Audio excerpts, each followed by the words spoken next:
Halo Sobat Opsiana, episode ini adalah bagian dari tantangan 30 hari bersuara 2023 yang diselenggarakan oleh komunitas The Podcaster Indonesia. So, selamat mendengarkan.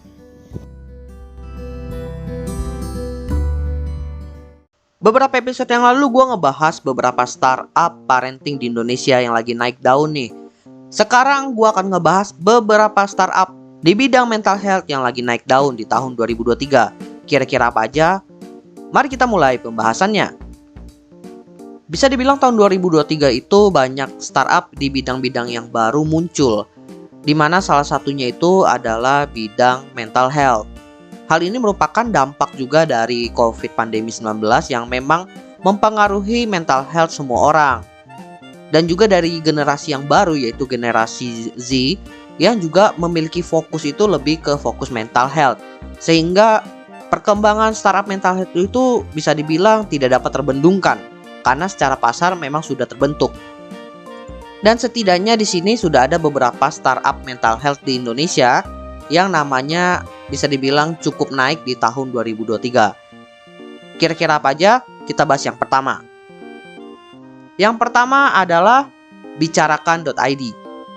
Bicarakan.id ini adalah sebuah startup mental health yang menyediakan platform untuk konsultasi dengan psikolog, di mana mereka itu menawarkan pelayanannya secara online maupun offline atau tatap muka, bisa secara individual, bisa secara dengan pasangan.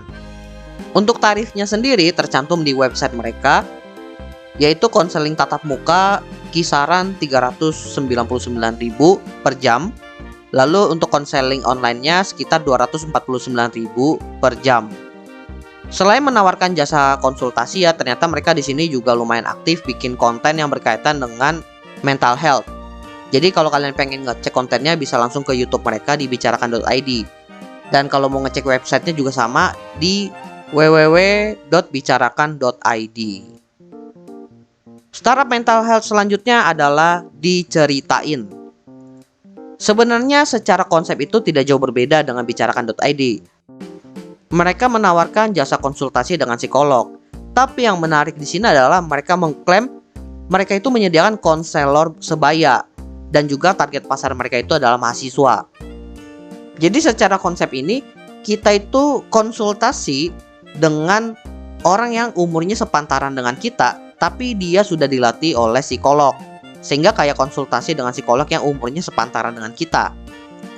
Jadi ketimbang dibilangnya konsultasi dengan psikolog, lebih ke arah konsultasi dengan teman sebaya. Ya bisa dibilang kayak curhat lah. Buat yang tertarik bisa langsung cek website mereka itu di www.diceritain.id. Startup yang ketiga yaitu Calm, pakai K ya, KALM. Secara pelayanan dasar itu tidak jauh berbeda dengan Bicarakan.id, di mana mereka itu memberikan jasa pelayanan konsultasi dengan psikolog. Tapi yang menarik dari Calm ini adalah mereka itu punya jasa Calm for Business. Artinya mereka itu bekerja sama dengan perusahaan untuk mengatasi masalah mental health pada karyawan di perusahaan yang bekerja sama dengan mereka. Jadi nantinya konseling itu bisa disesuaikan dengan jadwal kerja atau dengan kebutuhan karyawannya. Tapi bisa juga disesuaikan dengan kegiatan atau kebutuhan dari perusahaan. Kalau gue lihat di sini kliennya itu udah lumayan juga. Ada beberapa brand yang bisa dibilang cukup besar juga di sini. Ada perusahaan BUMN di sini, perusahaan milik negara. Kemudian ada juga perusahaan dari finansial yang memang tekanan kerja lumayan tinggi. Dan juga di sini ada perusahaan yang bergerak di bidang e-sport. Wah, menarik juga sih.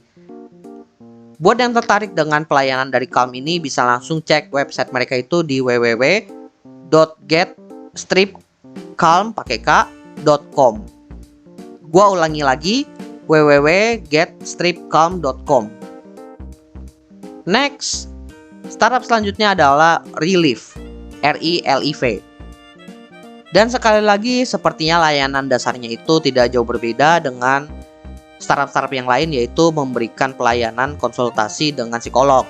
Tapi yang unik dari Relief ini adalah dia itu punya program meditasi. Bahkan mereka itu mengklaim mereka itu punya sekitar 500 sesi meditasi yang bisa kalian akses di aplikasi mereka Relief di Play Store atau App Store. Dan di sini mereka juga menyediakan relief for company.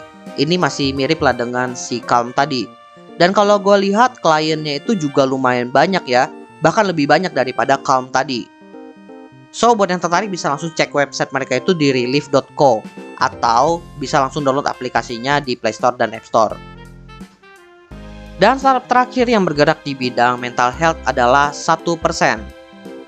Yang ini bisa dibilang sangat berbeda dengan startup-startup yang lain yang udah gue sebutin, di mana startup ini itu mengajarkan pengetahuan dan keterampilan penting dalam hidup yang belum didapatkan di sekolah dan juga masyarakat luas.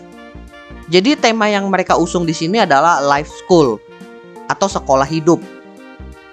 Jadinya mereka itu punya semacam kurikulum sendiri, udah kayak sekolah beneran.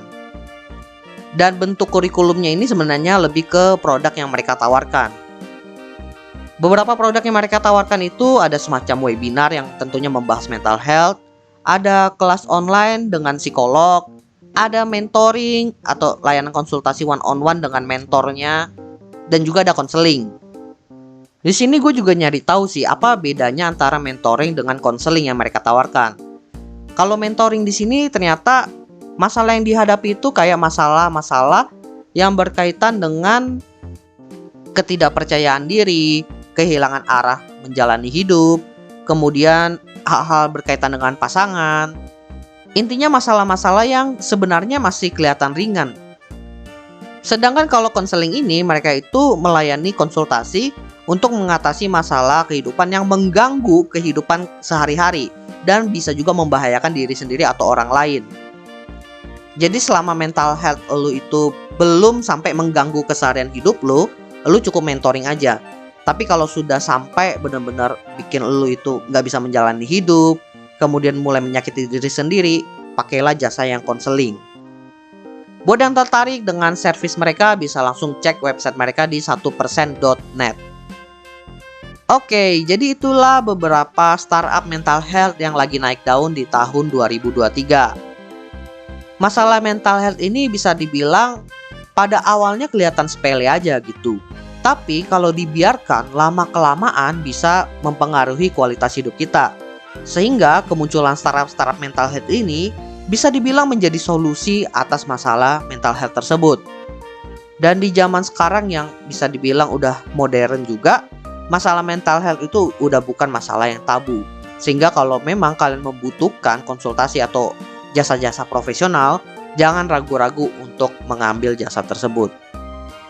By the way teman-teman, jangan lupa follow Instagram dan juga akun TikTok Opsiana Podcast di @opsianamedia, karena di sana akan ada konten-konten menarik dan juga yang bermanfaat buat teman-teman semuanya. Dan juga kalian akan mendapatkan update dari Opsiana Podcast kalau nantinya ada episode terbaru yang rilis. So, jangan sampai teman-teman ketinggalan sama update-nya. Dan terakhir, jangan lupa juga untuk follow atau subscribe Opsiana Podcast di platform kesayangan teman-teman. Dan nantikan konten-konten menarik dari Opsiana Podcast nantinya di sana. Oke, gua rasa itu aja. Thank you buat teman-teman yang sudah mendengarkan. See you next time di episode Opsiana Podcast lainnya.